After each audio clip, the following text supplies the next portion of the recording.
Ce module va guider le professionnel dans le processus d'évaluation de la forme cornéenne.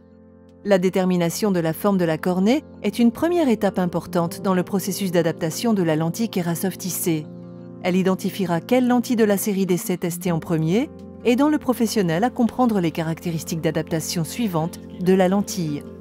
Les types de cornées irrégulières sont divisés en deux principaux groupes, les ectasies naturelles et les cornées post-chirurgie.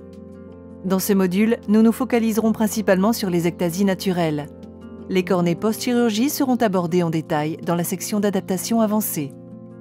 Si le professionnel a un cas de post-chirurgie, il est conseillé de travailler d'abord sur le module principal d'adaptation qui décrit le processus d'adaptation de la lentille Kerasoft IC en détail. Les ectasies naturelles, qui comprennent le kératocone et la dégénérescence pellucide marginale, DPM, peuvent être divisées en 4 groupes, en fonction de la localisation de la zone la plus fine. Il s'agit de kératocone avec un cône central et une périphérie cambrée ou plate, kératocone avec cône décentré, kératocone avec un cône bas, DPM présentant un amincissement limbique. Ces catégories peuvent être définies plus précisément en fonction de la sévérité de l'ectasie qui peut être légère, modérée, avancée. Il existe des mesures cliniques clés qui aident à déterminer la position des zones les plus fines et la sévérité de l'ectasie. Ces mesures comprennent la réfraction lunette, l'acuité visuelle, les mesures kératométriques, les profils cornéens et la topographie si elle est disponible. Il est important de se rappeler qu'on ne peut s'appuyer sur une seule de ces mesures pour comprendre complètement la forme cornéenne. L'optométriste Lynn White va maintenant nous guider en nous montrant comment ces mesures sont utilisées pour identifier la forme cornéenne en commençant par la réfraction lunette. Les réfractions lunettes atypiques résultent souvent de l'irrégularité de la cornée et elles constituent donc un bon guide pour comprendre la forme cornéenne. Dans les ectasies centrales, la réfraction tend à devenir plus négative avec des astigmatismes modérés pouvant aller jusqu'à des cylindres de 5 dioptries. Quand la sévérité du cas augmente, la composante sphérique de la réfraction lunette devient de plus en plus négative. Pour les ectasies décentrées ou basses, la réfraction est habituellement soit modérément positive, soit modérément négative pour la sphère avec des astigmatismes plus importants, de l'ordre de 5 à 10 dioptries de cylindre. Quand la sévérité augmente, on ne note que des changements minimes de la composante sphérique.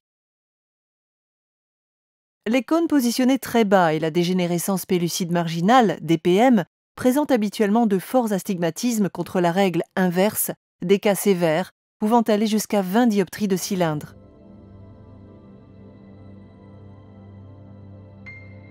Ensuite, l'acuité visuelle. L'acuité visuelle est affectée par la sévérité et la localisation de l'ectasie. Les ectasies centrales, comme leur nom l'indique, se situent près de l'axe visuel. De ce fait, l'acuité visuelle est notablement réduite par rapport au cas de cône décentré.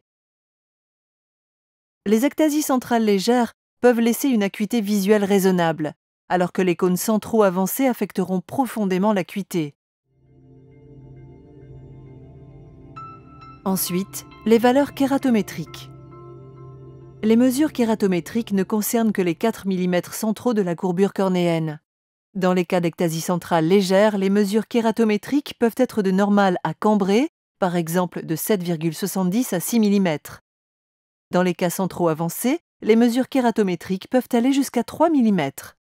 Avec des cônes bas ou des DPM, les mesures centrales peuvent être normales ou même plates, par exemple de 10 mm. Ensuite, le profil cornéen. On l'observe à l'œil nu, en utilisant la lampe à fente. Cela permet au professionnel de voir la forme globale de la cornée sur laquelle la lentille sera adaptée. Pour la mise en place de la lampe à fente de façon à voir le profil cornéen, déplacez le système d'illumination de côté et demandez au patient de regarder droit devant lui. Observez la cornée antérieure du même côté que le système d'illumination en utilisant l'aile du nez du patient comme fond. Dans les ectasies naturelles, la forme cornéenne est influencée par la position de la partie la plus fine de la cornée. De ce fait, localiser la partie la plus fine aidera à identifier la forme de la cornée. La lampe à fente peut être utilisée pour localiser cette région en réalisant une coupe optique permettant de visualiser les surfaces antérieures et postérieures de la cornée pour observer la partie la plus fine. Ensuite, la topographie. La topographie dessine des cartes de la forme cornéenne et la représente par un code de couleur. Il existe deux types principaux d'appareils, les modèles basés sur le scanning et ceux qui utilisent le disque de Placido. Chacun donne un type différent d'information. En général, les zones cambrées sont indiquées par des couleurs rouges et les zones plus plates par des bleus. Ceci dépend du réglage de la sensibilité de chaque appareil. En résumé, la forme d'ensemble de la cornée dans les cas d'ectasie naturelle peut être identifiée en prenant en compte la réfraction lunette, l'acuité visuelle, les mesures kératométriques, les profils cornéens et les données de la topographie. Le guide de reconnaissance de la forme cornéenne contient les informations présentées dans ce module. Il aidera le professionnel à identifier la forme de la cornée. Toutes les recommandations exposées dans ces modules peuvent être téléchargées à partir de la section Ressources cliniques du site de formation.